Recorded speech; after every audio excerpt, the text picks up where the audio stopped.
Kanisa, ndugu zangu ambao mmekuja hapa kwa maombi, na Wakristo wenzangu, Waislamu wenzangu, na wale wote ambao wanaabudu wanaabudu kwa jina la Yesu Kristo, na wasalamia. Hamjambo. Ni vigumu sana kuongea baada ya kusikia injili kama yenye tumesikia leo, lakini nitasema kwamba Mheshimiwa Rais, langu kwanza ni kushukuru kwa kutupatia huu mradi wa Industrial Park pale Nasewa. Huo mradi naamini ya kwamba ukifaulu, na najua utafaulu, mambo ya barabara, mambo ya maji, mambo ya nini, najua ya kwamba itakamilika, because naamini kwamba Industrial Park is an ecosystem. It's not a single project. It's an ecosystem. Na other than vile watu wameongea, Busia inahitaji an earth station ya Kenya Power.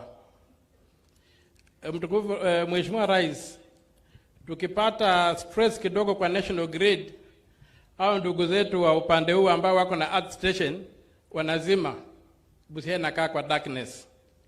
Tutaomba as part of Nasewa utuletee hiyo earth station, tuweze kuwa na earth station.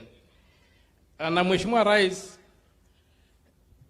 katika kitabu cha Psalm tumeandika kwamba God always hears the righteous. Na pia tumesikia mahubiri ya leo, na mimi pia nilikuwa nafundishwa kwa mhubiri. Father Langire tulikuwa klasi moja na yeye. Na kuhubiri kwangu nitaanza kwa kitabu cha Ufunuo, Genesis. Kitabu cha Mwanzo, Genesis. Kile kitabu cha Genesis, Mungu alimuumba Adamu na akamwambia achukue mamlaka juu ya yote ambayo alikuwa ameumba. Mungu hakumwambia binadamu achukue mamlaka juu yake mwenyewe. Mungu alimpa binadamu sheria. Na pale binadamu alipovunja sheria, akapoteza paradiso. Na Mungu hakumuuliza Adamu uko na nini. Lakini kwenda mbele, unaona Mungu, ukimuomba Mungu huwa anakuuliza uko na nini. Unaona nabii Elisha kwa kitabu cha Kings alikuwa kuna huyu widow alikuwa anataka kupigwa auction. Akamlilia Elisha akamuuliza uko na nini? Akamwambia kwamba ako na mafuta kidogo. Na akamwambia nenda kwa majirani zako uombe mitungi, ujaze mafuta na ukauze, na yenye tabaki itakuwa yako. Ukija Musa aliulizwa uko na nini? Akamwambia niko na fimbo, na hiyo fimbo ikafanya kazi. Tukaja ukiona katika Yesu miujiza yake nyingi, kama ile ya kulisha watu, aliwauliza muko na nini, wakasema tuko na samaki na mikate, akafanya muujiza. Pale Kana akasema muko na nini, wakawa na maji, wakajaza kwenye mitungi. Na kila mara Mungu anatuuliza tuko na nini. Sasa hapa Kenya leo tunalia na tunaulizwa tuko na nini. Na Mheshimiwa Rais, mimi nakwambia uko na sheria. Tuko na sheria na tufuate sheria. Watu wameongea hapa mambo mengi, na unajua huko nyuma hii housing bill, hii housing tax. Hata mzee Uhuru alileta, na ni mimi ni mmoja wale tuliichapa mpaka ikarudi kuwa voluntary. Na nimemaliza kusoma bajeti yako Ijumaa. Nimeisoma kila kipengele Ijumaa. Ina maneno mazuri, ina maneno mabaya. Watu wasikudanganya hapa ati kila kitu iko sawa. Na yale maneno mabaya ambayo yako pale mengi inafuruga katiba. Bwana Rais, wewe rafiki yangu, hata unakumbuka ile mambo yanasewa ikianza, nilikuja kwa ofisi yako Transnational House, nikakupata uko na Bwana Ole Kaparo.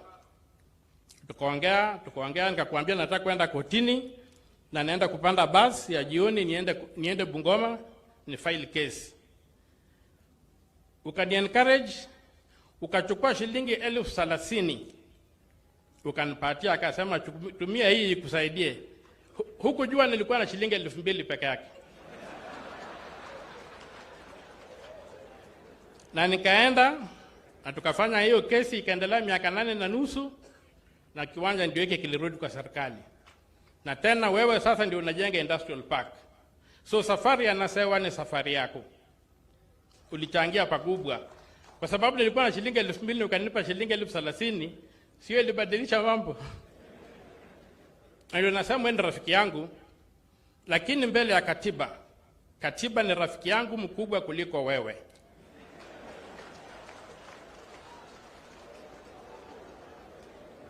Na nimeangalia finance bill, na finance bill inafuruga. Na mimi nakuomba waheshimu katiba, wazitoe, kwa sababu wasipozitoa tunaenda kukabiliana kotini. There is nothing to complain about, but there's everything to fight for. But let us avoid that fight. Let people not fool you here. Let people not deceive you. There are issues in that katiba where even the Supreme Court has pronounced itself that need to be honored. We have things in that katiba kama hii housing levy. Ilikuwa kwa ile nyingine na mimi ndio nilienda kotini nikaichapa mpaka ikarudi kwa voluntary. Sasa mnataka tena nirudi kotini? Bwana Rais, tafadhali turahisishe, tunataka kuunga mkono. Mimi na kuunga mkono, nataka utawale kila nchi ya Kenya, because if you succeed, and I always pray for you when I wake up in the morning, among the intercessions I make, I pray for you as the President of Kenya to succeed.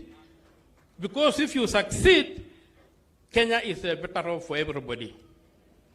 But Your Excellency, if you fail, we all fail. So I pray for you, I pray for the Pope, and I pray for religious leaders in my intercessions. So please, I plead with you. I've already prepared a petition to go to court. But when I heard you are coming to Busia, I did not file it last week. I held on. I pray that we look at this bill. If we can avoid having to go and fight in court, we avoid. But if people are coming here to say that everything is okay and what have you, then next week we shall be fighting in court, and it's bad for friends to fight. Thank you, Your Excellency, and God bless.